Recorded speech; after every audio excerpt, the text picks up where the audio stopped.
This will likely be an historic week for the Federal Reserve, not just because of a pending decision on interest rates, but for the man who leads the century-old organization. With us now is Michael McKee, Bloomberg's international economics and policy correspondent who covers the Fed for us, no doubt booking his trip here to Washington, D.C. for Wednesday of next week when the Senate Banking Committee is going to have a vote, we have learned, on Kevin Warsh, the president's pick to be the next chair of the Federal Reserve. Mike, what can we expect? It's the start of the new week here. What is that hearing going to be like? I guess we're waiting with bated breath here to see what one member of that committee is going to say.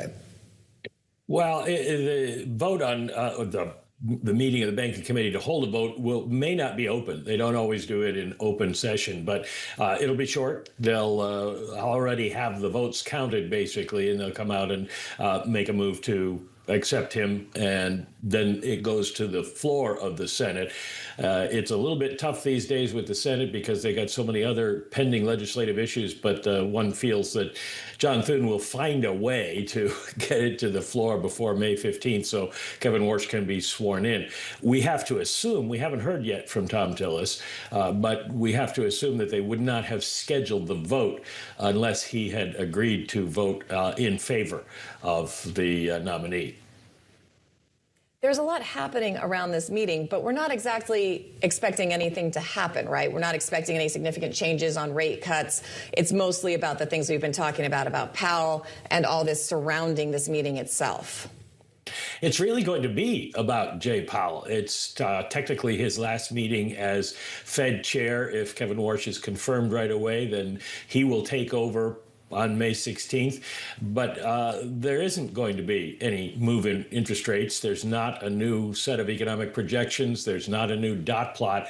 So a lot of this is going to be focused on what Jay Powell's future plans are. There is a headline out this morning that Todd Blanche was on one of the other morning shows, the acting attorney general, and he said, if the probe uncovers anything, the probe by the inspector general, then we are going to investigate. And that's exactly what Jay Powell said he doesn't want. He said that until this is really and finally closed, he's not leaving the Fed. So even if Warsh takes over as chair, Powell may still be on the Fed as a governor. He can stay till 2028. So a lot of the questioning, I'm sure, will focus on that.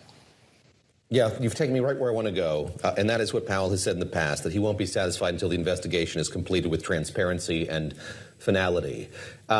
We haven't heard from Thom Tillis, the senator from North Carolina. We haven't heard from Jay Powell either. Do we have any sense of what he meant by that? If this investigation by the DOJ has been dropped, as Janine Pirro says it has been, and it's kicked over to the Inspector General of the Federal Reserve, do you think that's enough to satisfy the Fed chair? Has he indicated as much? He has not indicated. I've been told that the Fed is not particularly happy with what they have heard, but it's going to be Powell's decision. He wanted the case closed with prejudice, meaning we can't file anything new. Now, the Inspector General has been working on this for a year, almost since July of last year when Powell asked him to investigate.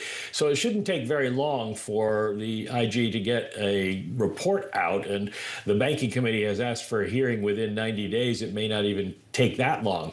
And if the IG clears Powell, then maybe he will resign. But if not, or if it's indeterminate, then Powell probably stays on. Now, I would guess that Powell is going to stay on until at least we see the Inspector General's report, because he's still in some legal jeopardy if the IG finds that there was something wrong. Michael McKee, I'm going to go out on a limb here and bet that you watched our interview yesterday with Dan Yergin. We talked to him, the great energy expert, about the Fed's capacity to see through what's been going on in the Middle East. And he expressed some real hesitation that they'll be able to do that. So even if, as Christina points out, there's not going to be any sort of cuts or increases at this meeting this week, I suspect that the dialogue around that table is going to be fascinating. And I wonder if you could talk a bit about that, the way that Fed policymakers, in their speeches and interviews leading up to this meeting, have addressed all of the uncertainty that is part of the war, that this war has wrought, as they kind of see their way through this, the economy. Well, there are kind of two aspects because there are two mandates. Before the war, even, there were concerns about the labor market. The Fed's been more worried since the war started about inflation.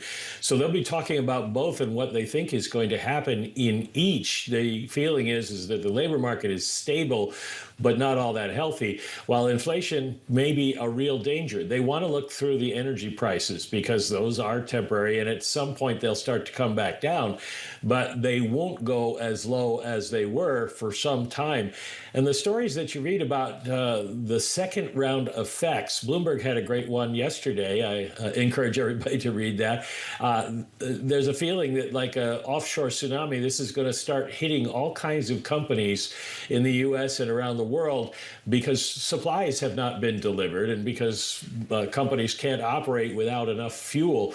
And so prices are going to continue to go up, not just for energy. We noted that China has already started raising prices on exports that are not energy related, and we import a lot from China. So we could continue to see inflation rise for some months, and that creates a real dilemma for the Fed. Do they threaten the labor market by raising rates to head off inflation, or do they stimulate the economy and risk further inflation by cutting rates? So this is not going to be a story that goes away soon for the Fed and whoever is the chair.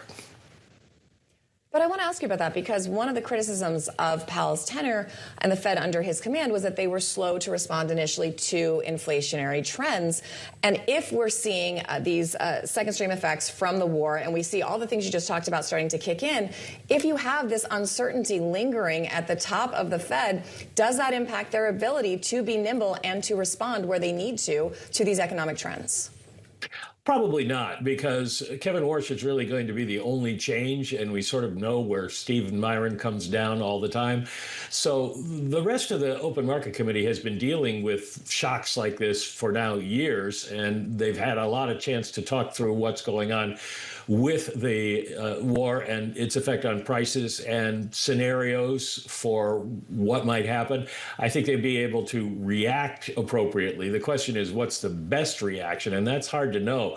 It's interesting that Kevin Warsh is coming into the Fed critical of the Fed's performance with the inflation breakout in 2021. And he said he wants to change the Fed's inflation framework. So it will be interesting to see whether he can and by how much in a short period of time to try to head off any criticism that the Fed might be slow or react wrongly this time. Our international economics and policy correspondent Michael McKee joining us here on this Sunday morning. That interview with Thom Tillis is scheduled to take place here in a few minutes' time. We'll be monitoring that, of course, bringing you any headlines from what the North Carolina senator has to say about his position on Kevin Warsh's nomination now that those charges, or that investigation, rather, into Jerome Powell has been passed from the Justice Department on to the IG at the Federal Reserve. And I should note that Mike McKee is going to have special coverage for us on Wednesday, a special edition of Surveillance the Fed Decides, starting at 1:30 p.m. on Bloomberg Radio and Bloomberg Television.